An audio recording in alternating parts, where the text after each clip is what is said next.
Good evening. My name is Christina Newman-Scott, and I'm proud to serve as president of BRIC, a leading arts and media institution anchored in downtown Brooklyn. On behalf of BRIC, it is my pleasure to welcome you all to Brooklyn's own Congressman Hakeem Jeffries' State of the District Address. We are honored to be the media partner and host this evening for Congressman Jeffries, BRIC's dear friend and champion. BRIC's long-standing commitment to being inclusive when developing our arts and cultural programming has been supported by strong and committed leaders like Congressman Jeffries, whose leadership and advocacy of local communities here in Brooklyn and across our nation have strengthened our resilience and will be essential for our recovery. As we look forward to the end of this crisis, the arts, and more specifically artists, through the energy and beauty which radiates from their creative effort, will be essential to all of us when we imagine how our collective future will evolve. At BRIC, we envision a Brooklyn where all people have meaningful connections to artistic experiences, the tools and opportunity to express their creative potential, and the power to transform their world. We look forward to welcoming you all to BRIC and to the Prospect Park Bandshell for our beloved BRIC Celebrate Brooklyn Festival, and we hope that you will take the time to learn more about our work at www.bricartsmedia.org. Again, welcome to you all this evening, and now it is my pleasure to turn it over to our fantastic MC, Jennifer Jones Austin, CEO and Executive Director of FPWA. Jennifer, take it away. Good evening and welcome again to Congressman Jeffries' State of the District Address. Due to the pandemic, we can't physically be together, but we're fortunate to be together virtually. Since we gathered last year, so much has happened. It's been a challenging time for so many, and individuals and families across this nation and the world have experienced losses that once seemed unimaginable. But we remain ever hopeful and ever grateful for Congressman Jeffries' leadership, especially during these tumultuous times.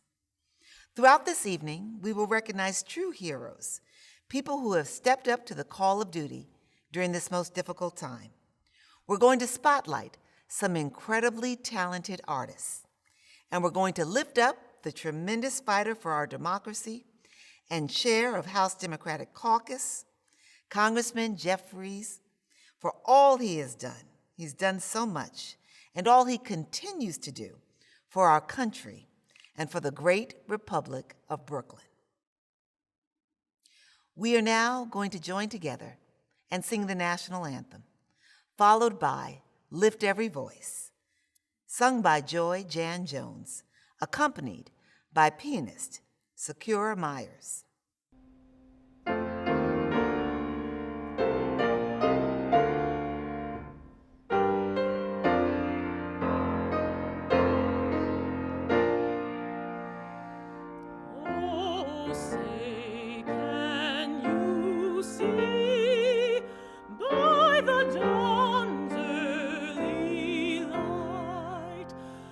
So proudly we hailed at the twilight's last gleaming, whose broad stripes and bright stars through the perilous fight o'er the ramparts we watched were so gallantly streaming.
Our invocation will be performed by Rabbi Mordecai Germain, Dean of the School of Be'er Haggalah and President of Starrett City Jewish Community Center.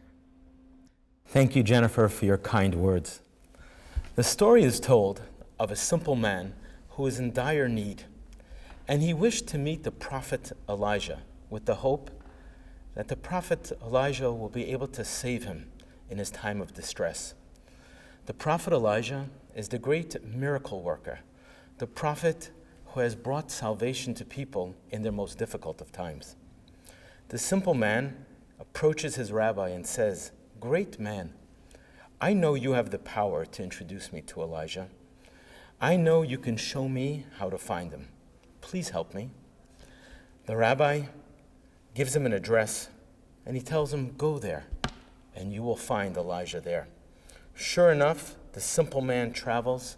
He arrives at the home, and he is greeted by a widow and a house full of starving children, empty cupboards. He runs out and he buys the necessary provisions, the bread, the eggs, the cheese, and he feeds the entire family. But he still doesn't see Elijah. He returns back and he goes to the great man and he says, "I followed your advice, but I didn't see Elijah." "Go again," says the great man. "Try once again."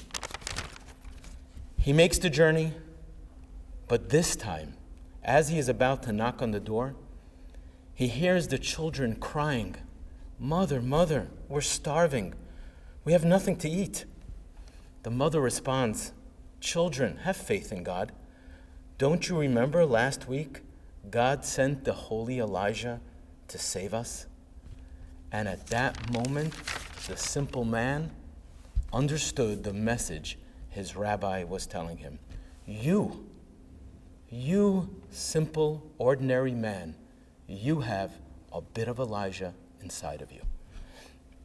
There is greatness in all man, but it needs the great man to believe in it, to recognize it, to uncover it, and to find it. Today, we celebrate that great man. Congressman Jeffries, you see in all man, you see in all people greatness. You see the Elijah in everyone. Seeing you standing on the street corners in Brooklyn, talking with all people.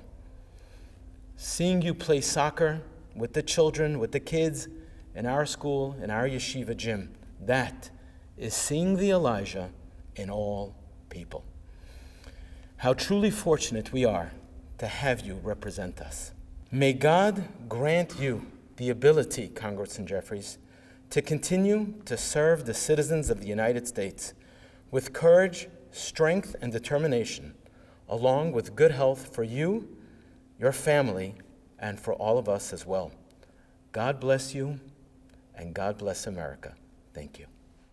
The Bangladesh Institute of Performing Arts, BIPA, was founded in 1993 by several Bangladeshi artists who immigrated to New York and were seeking a platform to keep their love for Bangla arts alive in their new home.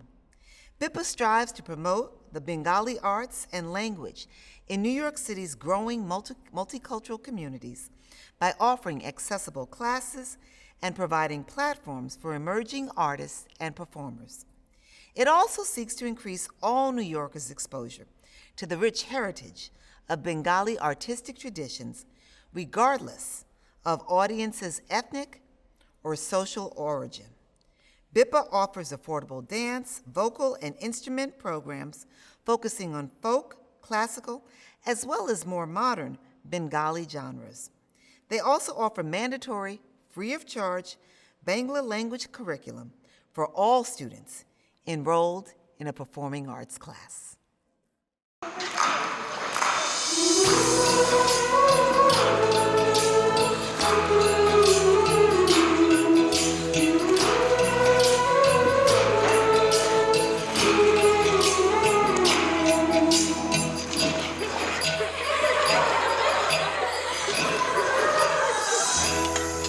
চলে যাইও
past week, our nation surpassed the 500,000 death number for Americans lost to COVID.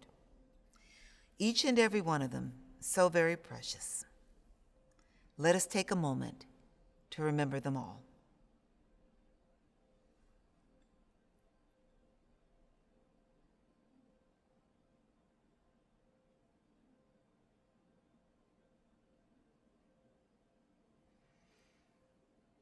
Each year, our program is dedicated to a community member we've lost. This year, the nation lost an individual who was a member of the community, our community at large. He was Congressman Jeffries and his colleagues' comrade, who was known to them as the conscience of Congress. He was the Honorable John Lewis.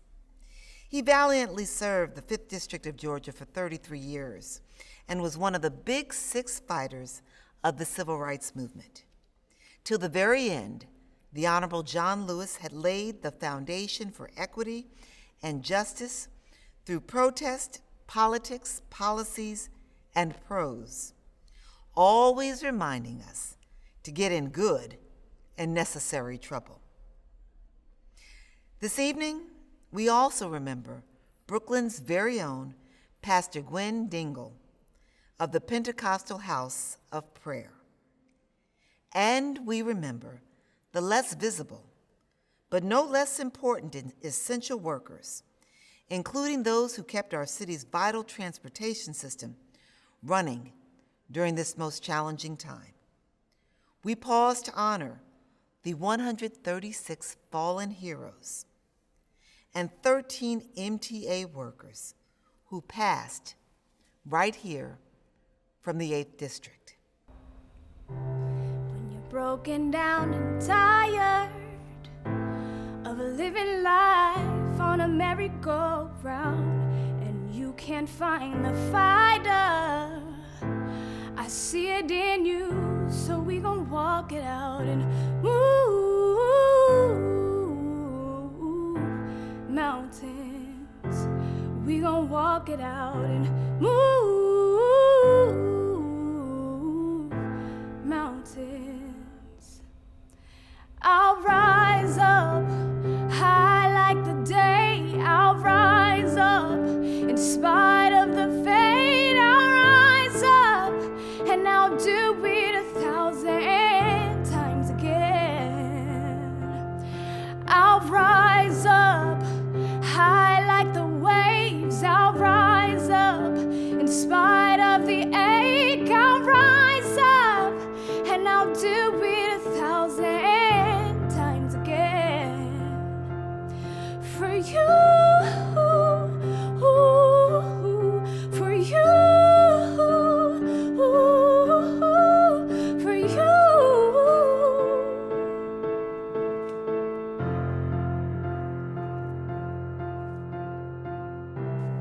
Now let's take a moment to recognize the COVID heroes who truly stepped up to the plate this past year. The essential workers that cared for our loved ones, fed our families, and kept our community and services running. We thank you.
Leah D. Daughtry is the national presiding prelate of the House of the Lord Churches, the fourth in succession.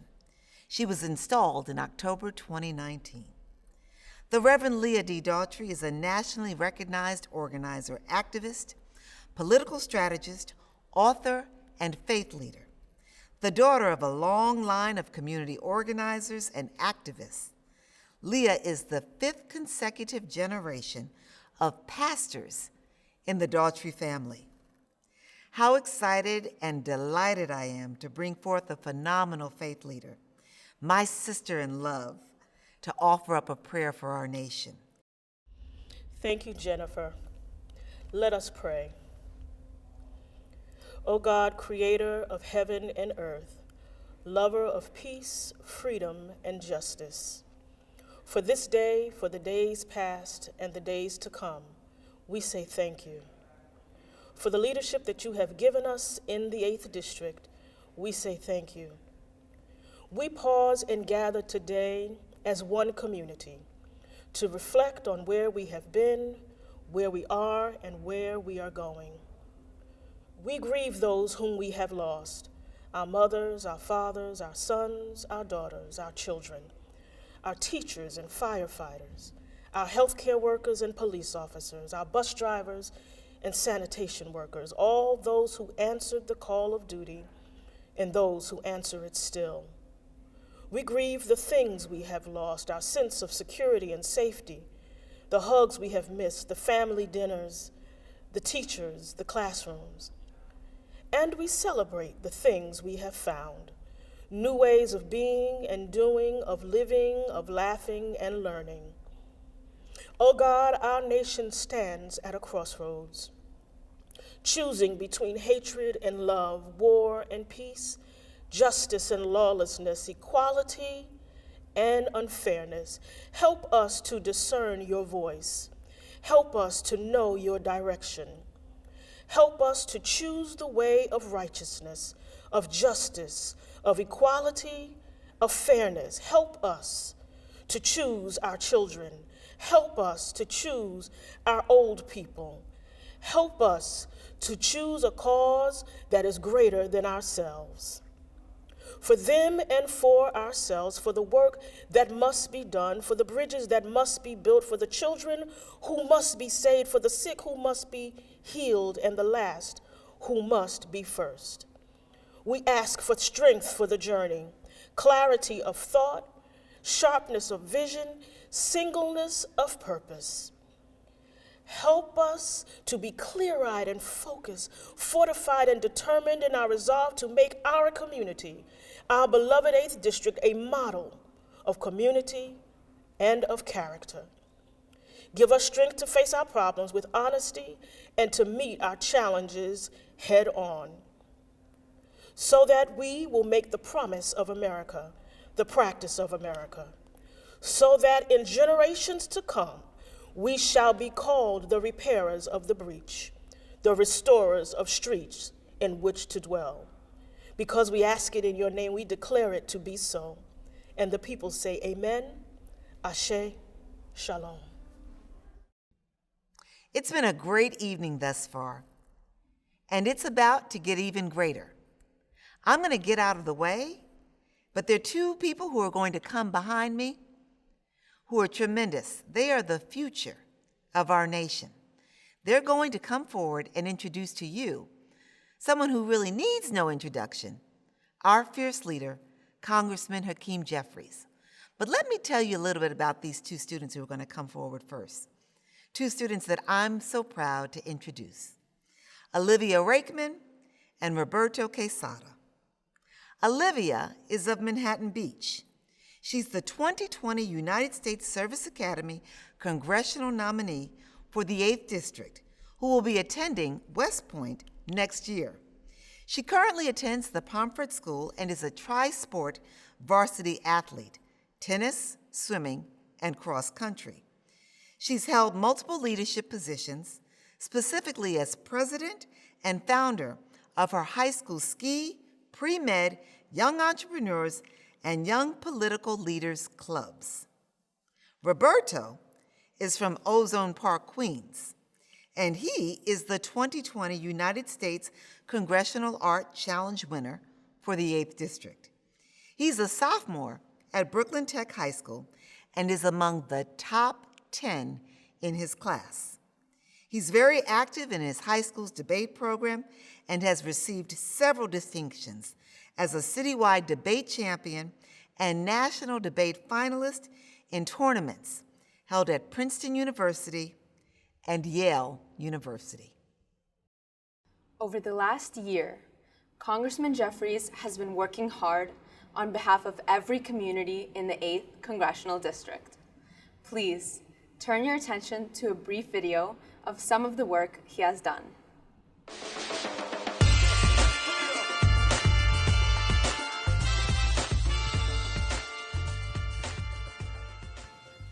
We are here, sir, because President Trump corruptly abused his power and then he tried to cover it up. And we are here, sir, to follow the facts, apply the law, be guided by the Constitution, and present the truth to the American people. That is why we are here, Mr. Sekulow. And if you don't know, now you know. So let me get this straight. We have a coronavirus that has killed thousands of people throughout the world already. We have a stock market that is in complete free fall. We may be heading into a recession. And Donald Trump wants to lecture us when he spent the weekend at his Florida Gulf resort. With everything happening in this country, he wasn't in the Situation Room. He wasn't in the White House. He wasn't even in Washington, D.C. Donald Trump was at a Florida Gulf resort, hanging out with the Billionaire Boys Club in the midst of a global epidemic. So we're not going to be lectured by Donald Trump about leadership when he's failed to show a scintilla of it in the midst of this whole crisis. During a radio interview this spring with Hugh Hewitt, you praised President Trump's coronavirus response as superb, correct? Who did? You did. Okay. Over 150,000 Americans have died. More than 4 million Americans have been infected. More than 5 million Americans have lost their health care. Over 100,000 small businesses have permanently closed. More than 50 million Americans are out of work. This is not the outcome of superb leadership. What we've gotten from Donald Trump is exactly the opposite. Well, Let's explore. Well, I disagree with that.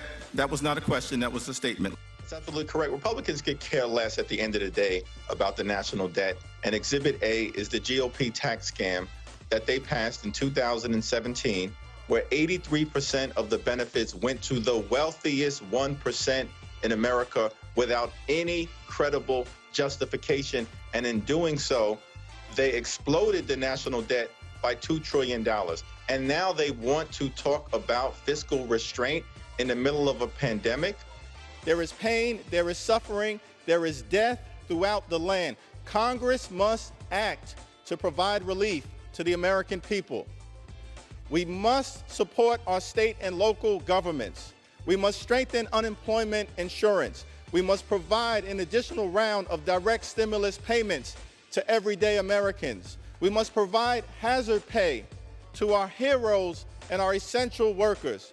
We must increase access to testing, tracing, and treatment. There is pain, there is suffering, there is death throughout the land. Congress must act with the fierce urgency of now, not tomorrow, not next week, not next month, now.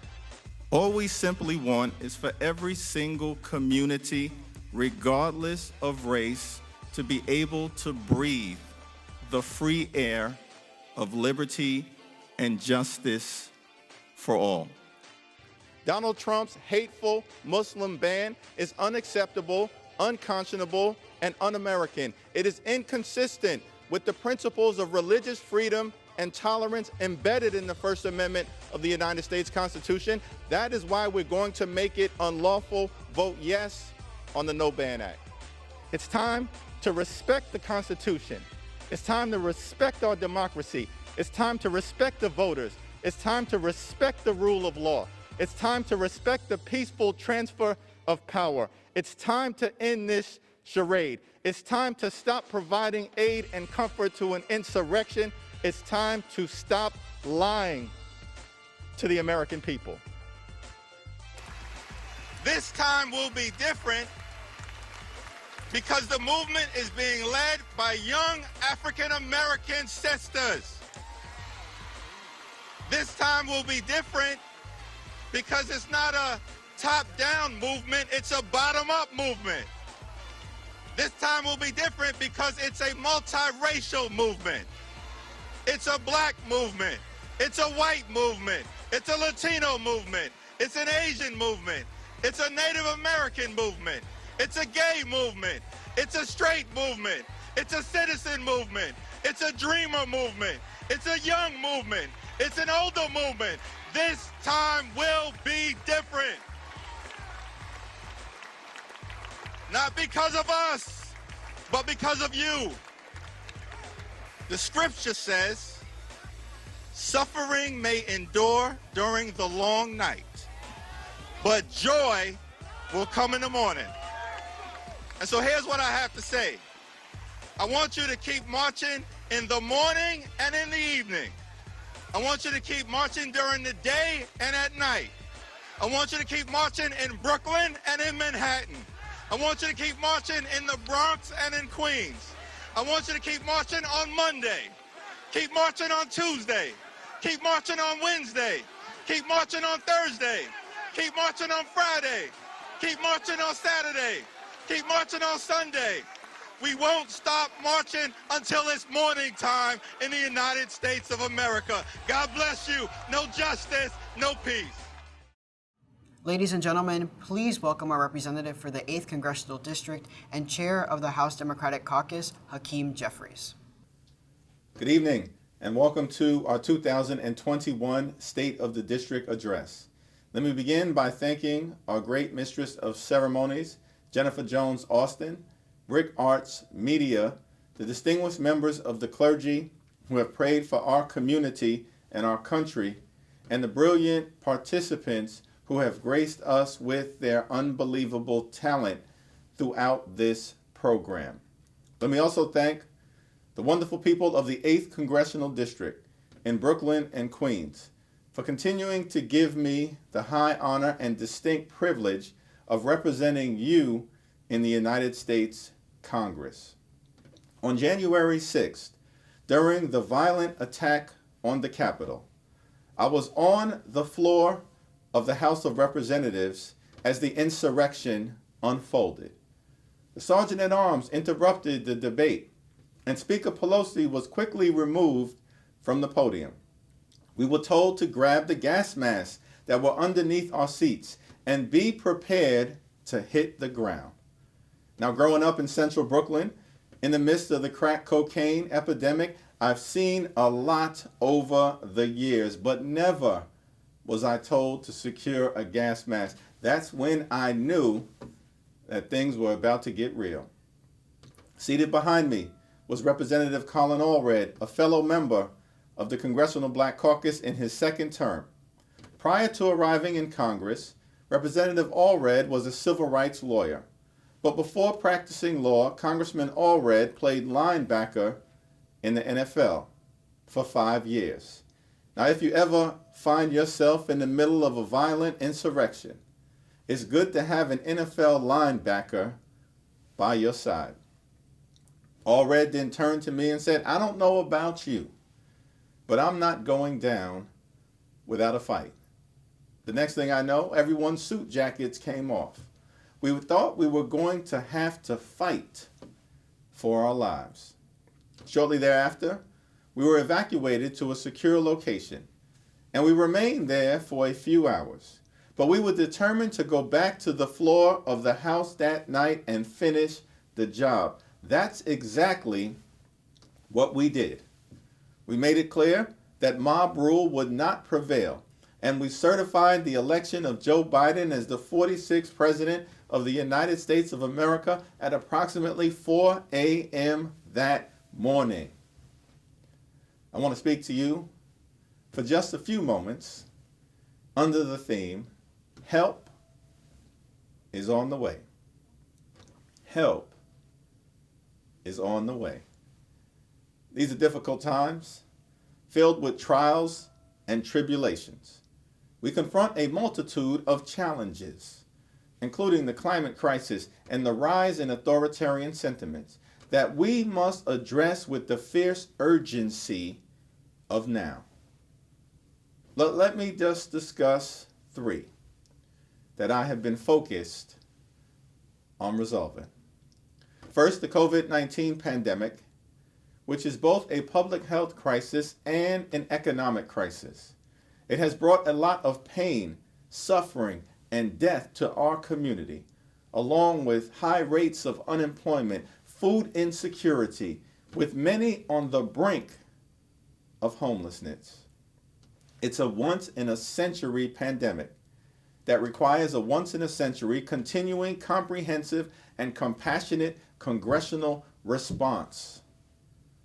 With respect to the public health aspect of the crisis, our focus has been on making sure that our community receives the testing, tracing, treatment, and vaccinations needed to crush the virus and put this deadly pandemic behind us once and for all. That is why we have worked at every level of government to establish free community-based testing and vaccination sites, including a mega site at Medgar Evers College. We will leave no essential worker behind. We will leave no senior behind. We will leave no student behind. We will leave no teacher behind. We will leave no resident in our community behind. This pandemic will not be over for any of us until it's over for all of us. Now, the House just passed the $1.9 trillion American Rescue Plan, and it is my expectation that this legislation will be taken up by the Senate and signed into law by President Biden in mid-March. We will provide $1,400 direct payment survival checks to everyday Americans, including seniors on Social Security and college-age students. We will increase the emergency unemployment insurance benefit from $300 to $400 per week and extend it until April. We will provide $25 billion in rental assistance to help tenants who are struggling. We will extend the eviction and foreclosure moratorium to prevent a homelessness crisis from hitting our community. We will increase the monthly food assistance benefit by 15% in order to combat the rise in hunger. We will provide an additional $50 billion in relief for small businesses who have struggled mightily during this pandemic, and we will allocate $350 billion in assistance to state and local governments in order to protect public health, protect public safety, protect public education, protect public housing, protect public transportation, and protect the provision of the public good in every single zip code. We will pass the American Rescue Plan and do what's necessary to make it through this storm. Help is on the way. We must also address the racial justice crisis, amplified by the brutal murders of Breonna Taylor and George Floyd. America is a great country. We have come a long way, but we still have a long way to go. Systemic racism has been in the soil of America for more than 400 years. White supremacy is on the rise and played a role in the violent attack on the Capitol on January 6th. It is a cancer that must be eradicated, or it will continue to spread like a malignant tumor. We can start by strengthening the relationship between the police and our community in a manner that respects the dignity of every single person, while at the same time improves public safety. The video of George Floyd being murdered with a knee to his neck for 8 minutes and 46 seconds was not brought to my attention by my chief of staff, legislative director, or another member of Congress.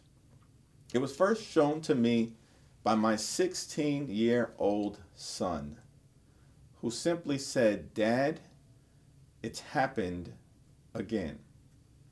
What are you going to do about it?" That statement went right through my heart because it came from a place of tremendous anxiety. It's a burden that our children have been forced to bear for far too long. In the aftermath of this tragic episode, young people of every race throughout our community and across America took to the streets and demanded that we do something to address the enduring issue of police violence. To be clear, the majority of officers I interact with in Brooklyn and Queens are hard-working individuals who are in our community to protect and serve. But it cannot be denied that we have a problem with police brutality and the excessive use of force, repeatedly documented on video and often directed at unarmed people of color. It has to stop.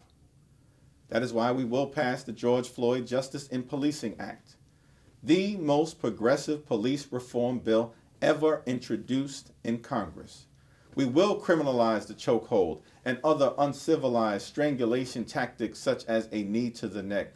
We will establish a national use of force standard that promotes de-escalation tactics in the first instance and authorizes deadly force only as a matter of last resort. We will prohibit the use of no-knock warrants in drug cases, such as the one that led to the death of Breonna Taylor, because this tactic is inherently dangerous to civilians and to officers.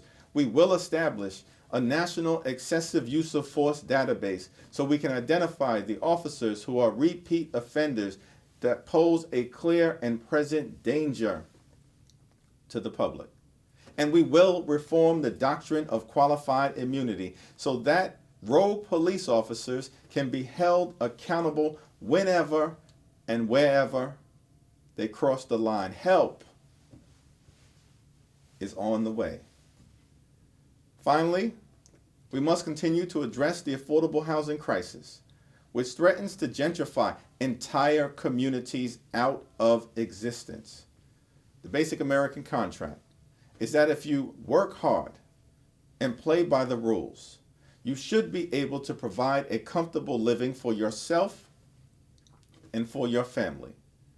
That contract is broken when housing prices are out of control. Thankfully, President Biden and Vice President Harris have promised to build back better. In that spirit, the federal government must do everything in its power to create and preserve affordable housing. We cannot allow our working class neighborhoods to be overrun and become playgrounds exclusively for the wealthy, the well-off, and the well-connected.